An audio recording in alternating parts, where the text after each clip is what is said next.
Shalom. Selamat bertemu kembali. GBP Taman Firdaus.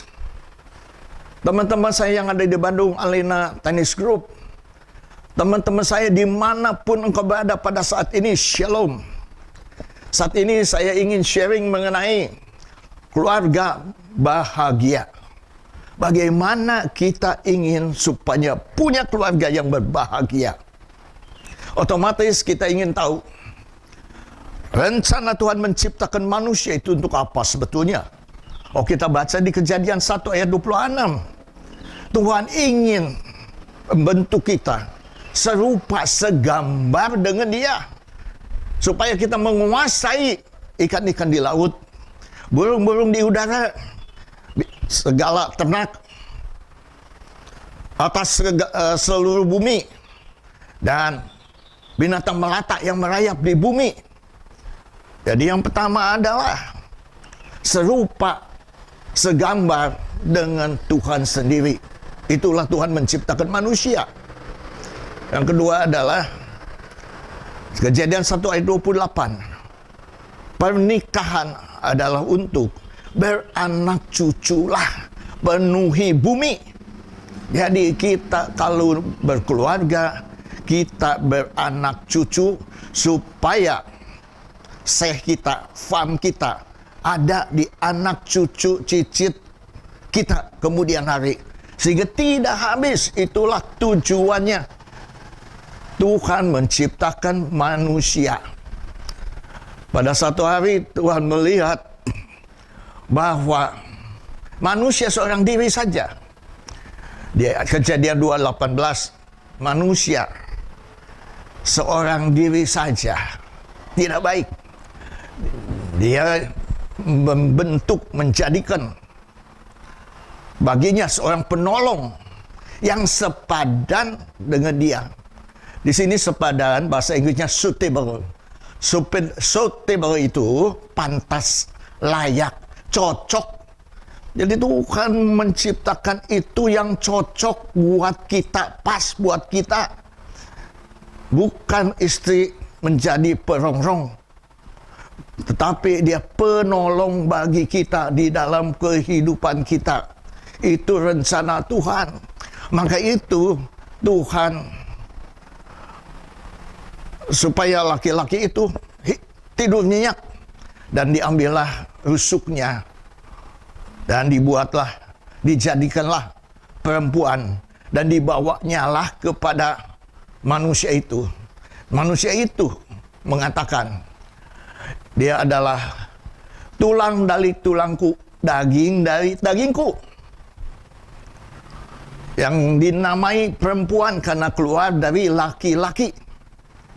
Bayangkan aja, keluar dari laki-laki. Bukan laki-laki keluar dari perempuan, tetapi dipikir kembali, semuanya seimbang. Laki-laki kalau tidak punya ibu pun tidak bisa dilahirkan. Bayangkan saudara, jadi seimbang Tuhan. Tuhan menciptakan laki-laki. Tuhan berikan penolong, yaitu Hawa. Berikan penolong. Dan Tuhan juga menciptakan perempuan, melahirkan. Jadi seimbang. Laki-laki perlu perempuan, perempuan juga perlu laki-laki di dalam kehidupan kita.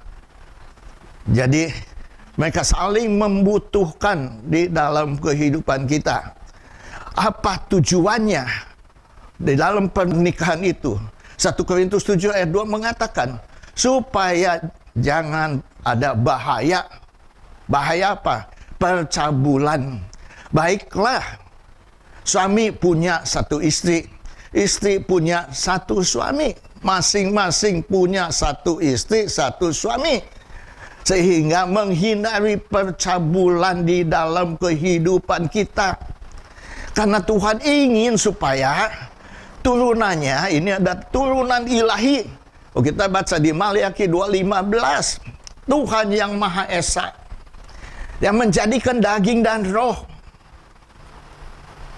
Apa yang dihendakinya dengan kesatuan ini adalah turunan ilahi, saudara. Luar biasa nggak? Maka itu jagalah dirimu, setialah kepada istrimu, padamu masa mudanya. Jadi masa mudanya Mei Ying, masa tuanya juga Mei Ying. Masa mudanya Mary, pada masa tuanya juga Mary. Jangan ini Mason, ini Mary, ini Maria, Martha, dan yang lain-lain. Tidak, satu yang muda tetap sampai tua pun masih sama, istri yang sama. Itulah yang Tuhan inginkan kepada kita dalam kehidupan kita. Maka itu Tuhan ingatkan, barang siapa mengikatkan diri dengan perempuan cabul, dia menjadi satu tubuh. Demikian Nas berkata bahwa keduanya menjadi satu daging, saudara. Menjadi satu daging. Ini adalah percabulan, satu daging, saudara. Maka itu jauhilah percabulan, jauhilah perzinahan, karena kita ingin supaya anak-anak kita keluar menjadi anak-anak ilahi, karakternya seperti Yesus, rupanya seperti Yesus, tindak tanduknya seperti Yesus, perkataannya seperti Yesus. Luar biasa kan kalau punya anak yang luar biasa seperti itu. Semua pun menginginkannya. Tapi ingat-ingat baik-baik. Firman Tuhan mengatakan, janganlah engkau berpasangan dengan yang tak seimbang. 2 Korintus 6 ayat 14. Dengan yang tidak seimbang, saudara, yaitu dengan orang yang tidak percaya, berarti tidak seimbang. Persamaan apakah? Kebenaran dengan kedurhakaan. Maka itu, jauhilah percabulan itu. Maka itu dalam kehidupan kita, hiduplah kudus, hiduplah benar di dalam kehidupan kita. Karena kita akan melahirkan anak-anak yang serupa segambar dengan Allah sendiri. Itu yang luar biasa menurut saya. Jadi bagaimana mencari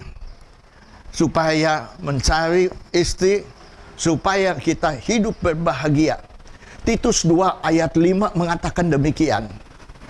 Seorang yang bijaksana, seorang yang suci, seorang yang rajin mengurus rumah tangga, seorang yang baik hati, seorang yang taat, supaya firman tidak dihujat. Jadi apa itu kebijaksanaan?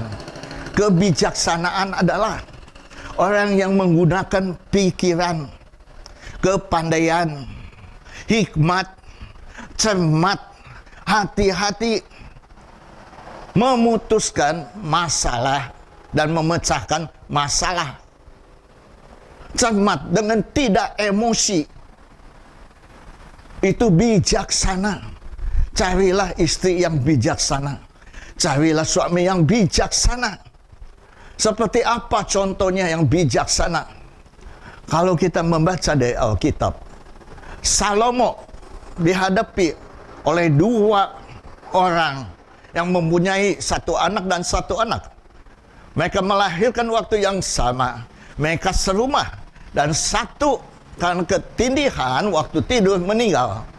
Dan ibunya mengambil anak orang lain, temannya yang sekamar, diambillah anaknya, ditukarlah. Tapi waktu itu ibunya bangun, dia melihat, ini bukan anak saya. Anak saya itu yang dipegang kamu. Akhirnya bertengkar. Akhirnya dibawa ke Salomo. Salomo mengatakan demikian. Kalau kamu menyatakan ini anak kamu masing-masing, oke. Jadi begini saja. Aku akan penggal dua. Siapa yang memilih kepalanya, siapa yang memilih kakinya. Yang satu bilang, oke, setuju, setuju. Yang satu bilang, tidak. Saya tidak tega. Lebih baik kasihkan kepada dia. Dan Salomo tahu, itulah ibu yang sebenarnya. Dia sangat bijaksana untuk menghakimi masalah tersebut. Itu yang luar biasa aja. Bijaksana. Yesus bijaksana. Yesus bijaksana. Seorang buta sejak lahir.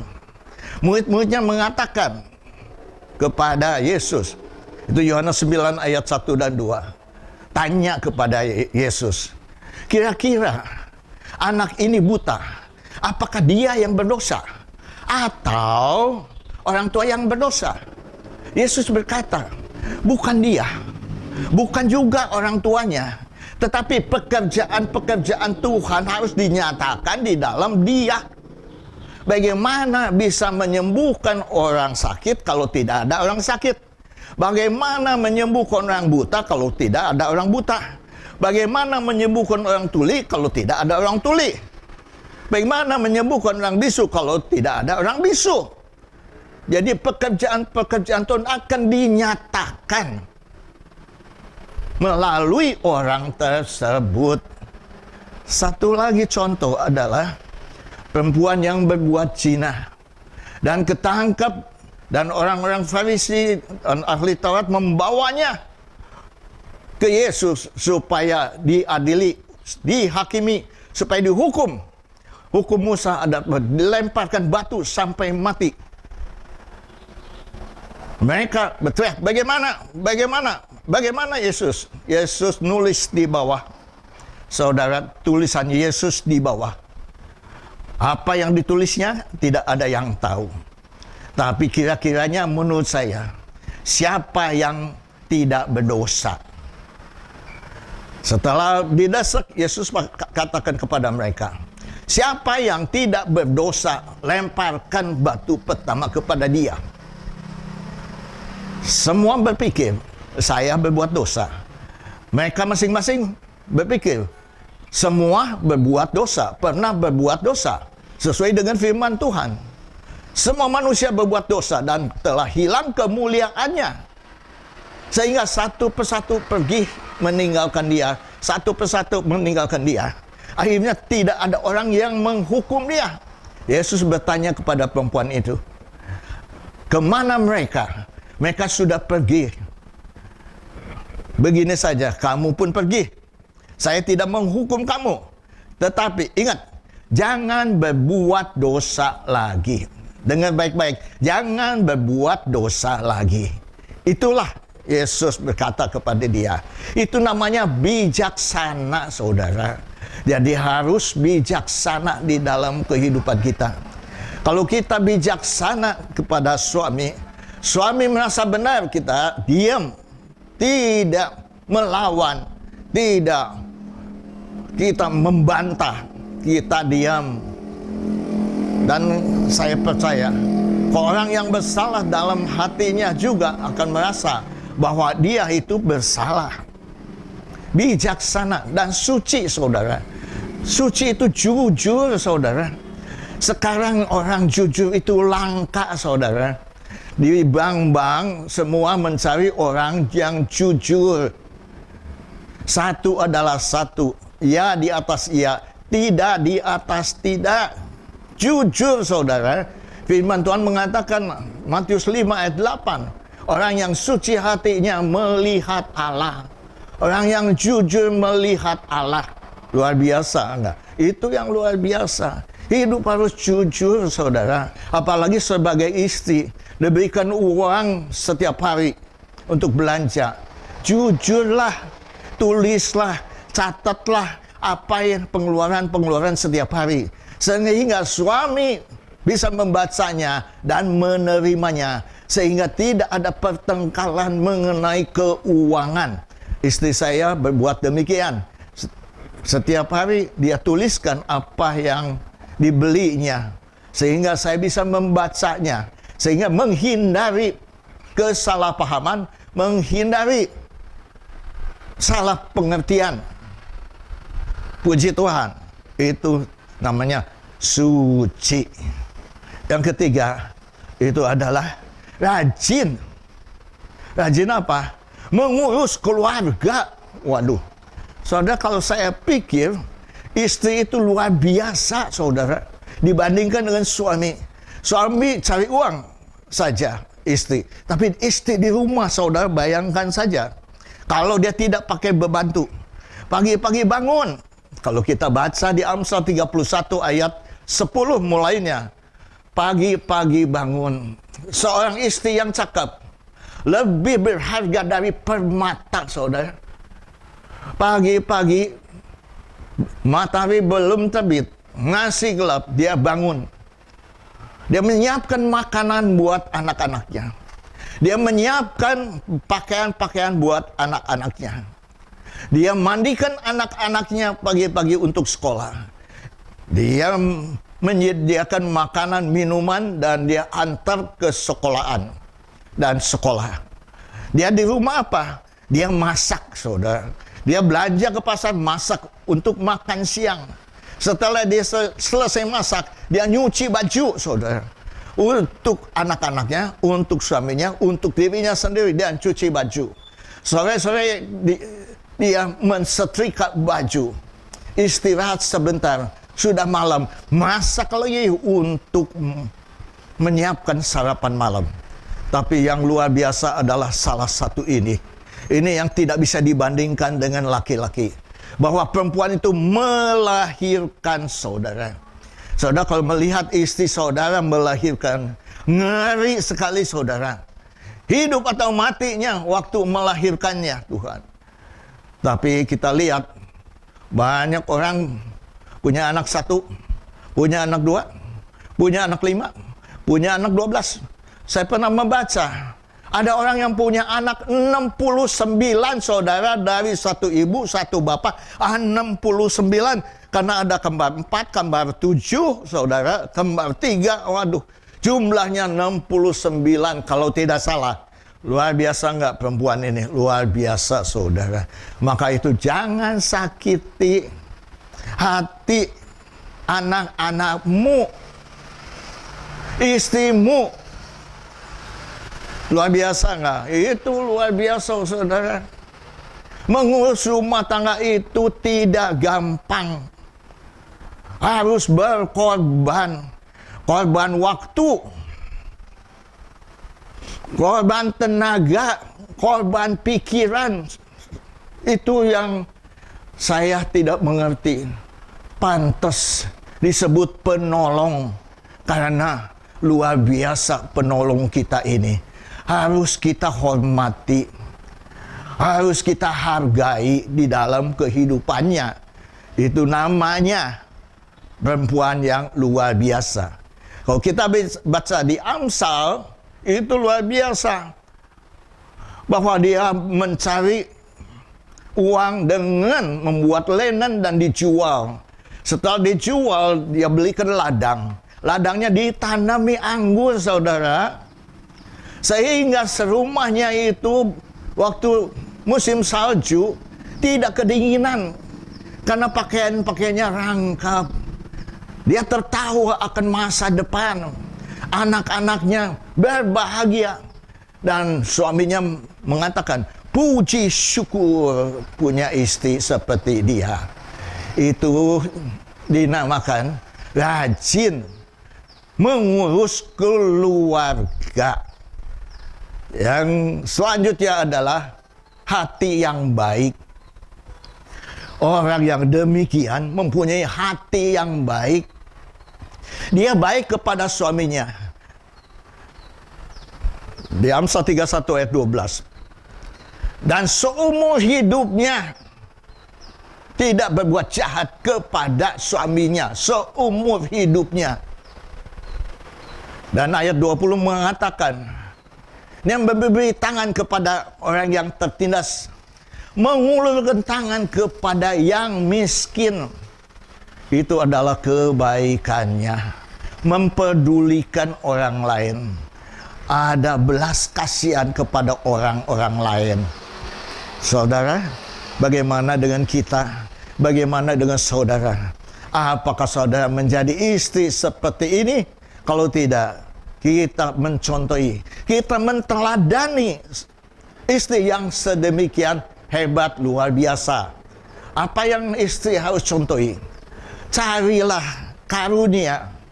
Mungkin menjahit, mungkin membuat kue, mungkin membuat masakan-masakan, apa saja yang talenta yang Tuhan berikan.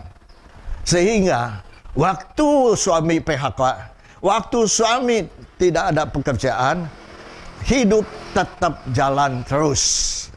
Masa depan tertawa terhadap masa depan.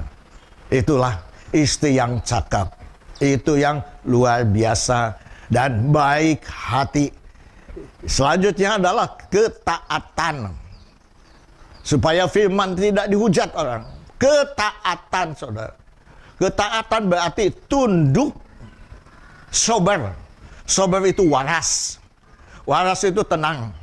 Tenang itu menguasai diri, saudara. Sober. Tunduk. Tunduk kita melihat ke bawah dengan rasa hormat.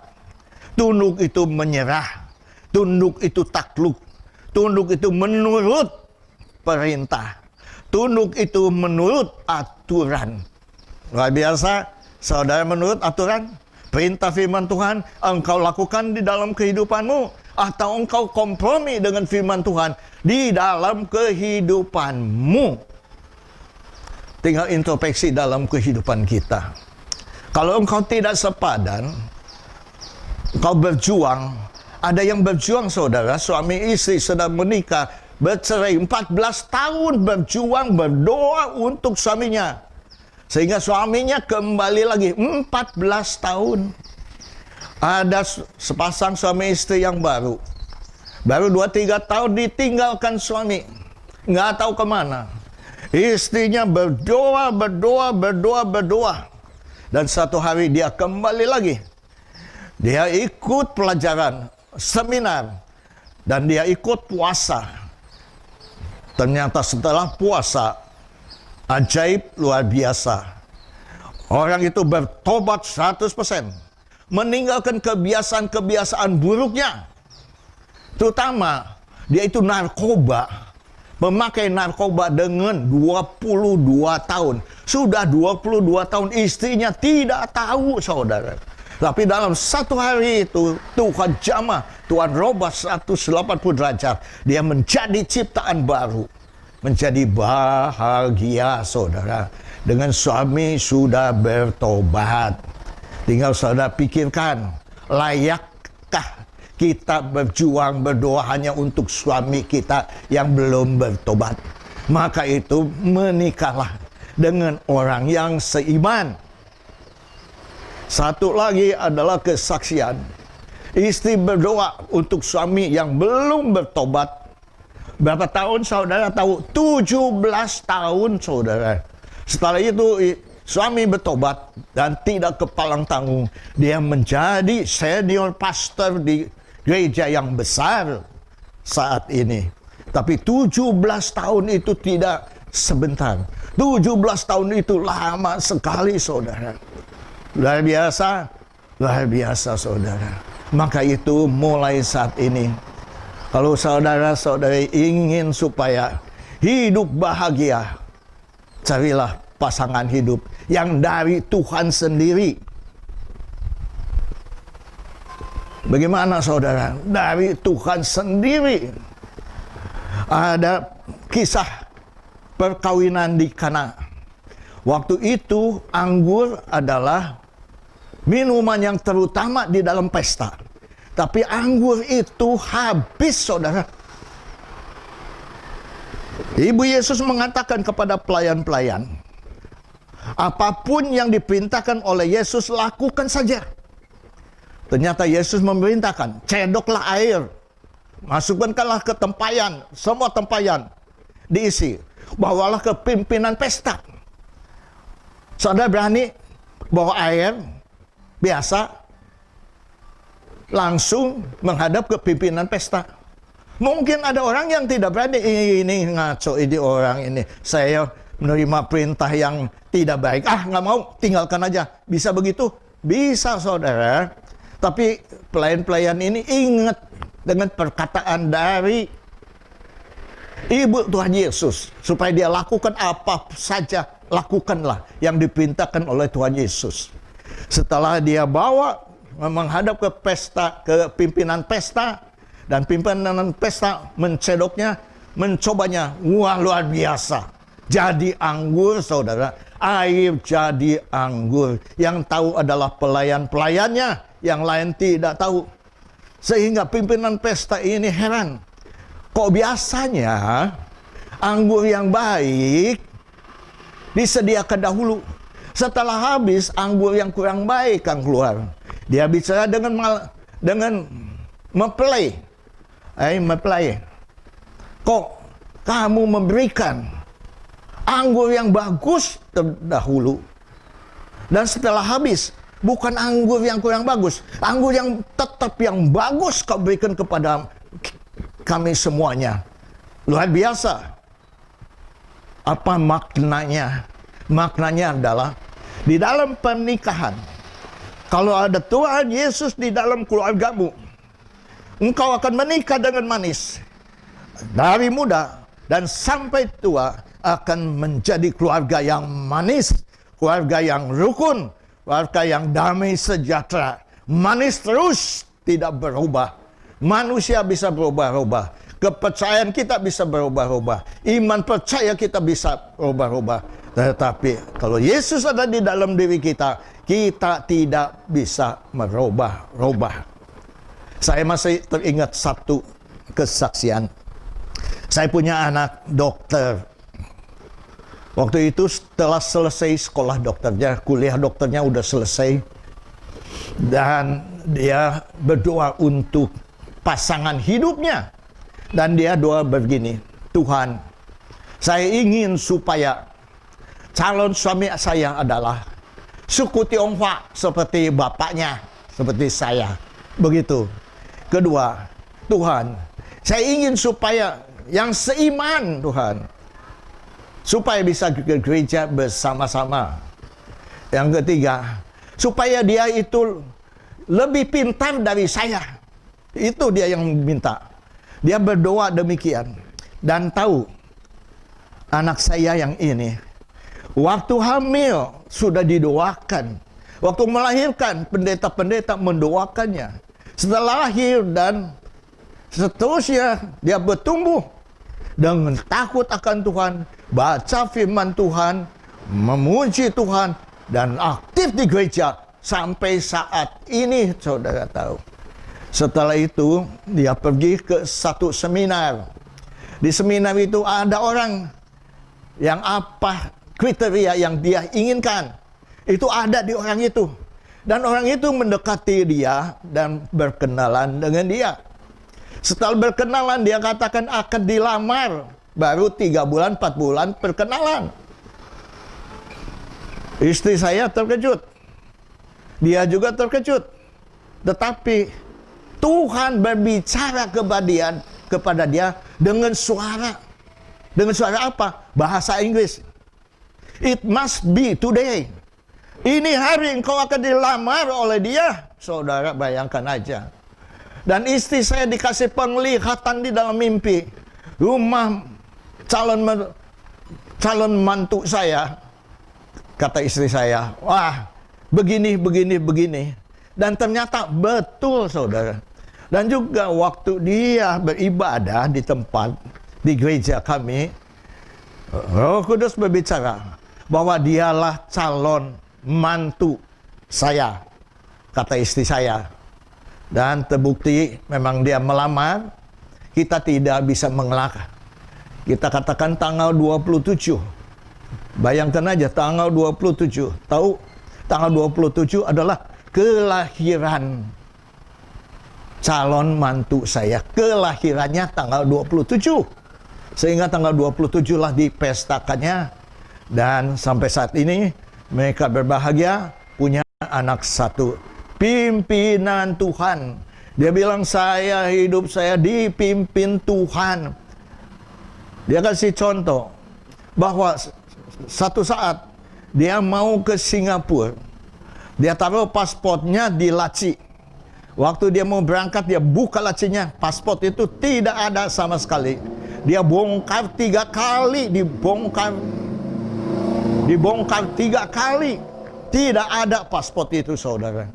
Besoknya mau berangkat, dia buka laci itu, paspor sudah ada di situ. Dia katakan, ini yang luar biasa. Bukan saja saya mengalami, tetapi anak saya pun cerita, melayani, ikut Tuhan, itu berbahagia. Amin. Maka itu, pemuda-pemudi, carilah pasangan hidup. Mintalah petunjuk dari Tuhan, tanda-tanda dari Tuhan. Karena ini untuk seumur hidupmu. Kalau suamimu namanya Tony, waktu tua juga tetap Tony. Kalau namanya Johnny, tetap tuanya juga Johnny. Kalau Michael, namanya juga Michael dan tetap Michael. Tidak berubah-ubah. Suami masa muda, istri masa muda, dan sampai tua kakek nenek. Itu yang luar biasa. Terima kasih. Sekian. Saya ingin menyanyikan satu lagu. Bahagia. Ku berbahagia,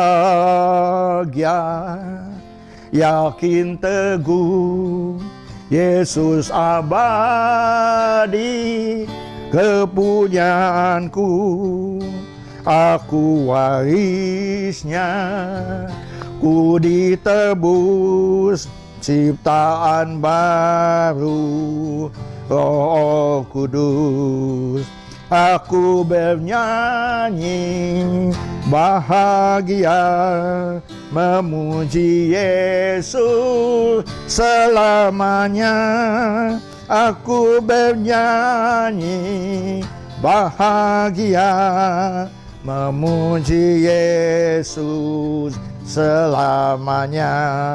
Aku bernyanyi bahagia, memuji Yesus selamanya. Aku bernyanyi bahagia, memuji Yesus selamanya. Memuji Yesus selamanya. Memuji Yesus selamanya. Tuhan memberkati. Mari kita berdoa. Bapa Surgawi, Bapa yang kami kenal di dalam nama Tuhan Yesus Kristus, kami ingin punya keluarga yang bahagia. Engkau telah uraikan Tuhan bagaimana yang sepadan, yaitu yang seiman dengan kami Tuhan, yang dijodohkan oleh Tuhan sendiri. Kami percaya Tuhan yang kami sembah, Tuhan yang hidup. Kalau kami minta, Engkau akan memberikannya, memberikan petunjuk, memberikan tanda-tanda, sehingga kami tidak salah pilih di dalam kehidupan kami. Kami meteraikan firman Tuhan dalam sanubari kami.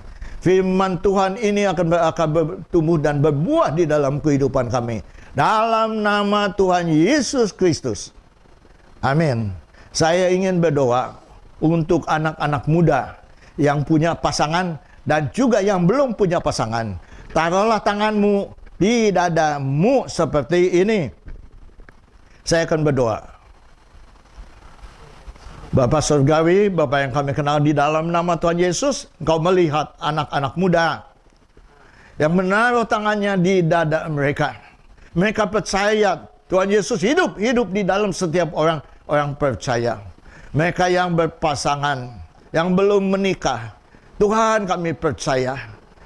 Kalau pasangan yang sekarang berada, Tuhan pimpin, Tuhan bimbing supaya seiman, takut akan Tuhan ada di dalam kehidupan pasangan kami pada saat ini. Sehingga kami pun akan mempunyai keluarga yang bahagia. Anak-anak keturunan ilahi yang datang daripada Engkau sendiri. Sehingga anak-anak yang luar biasa yang akan dilahirkan di dalam kehidupan anak-anakmu yang berpasangan pada saat ini. Kalau mereka yang belum berpasangan, Tuhan tunjukkan kepada mereka. Berikan kepada mereka tanda-tanda, petunjuk-petunjuk.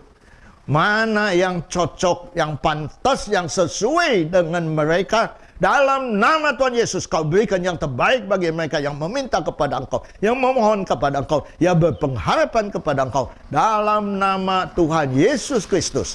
Terima kasih Bapak.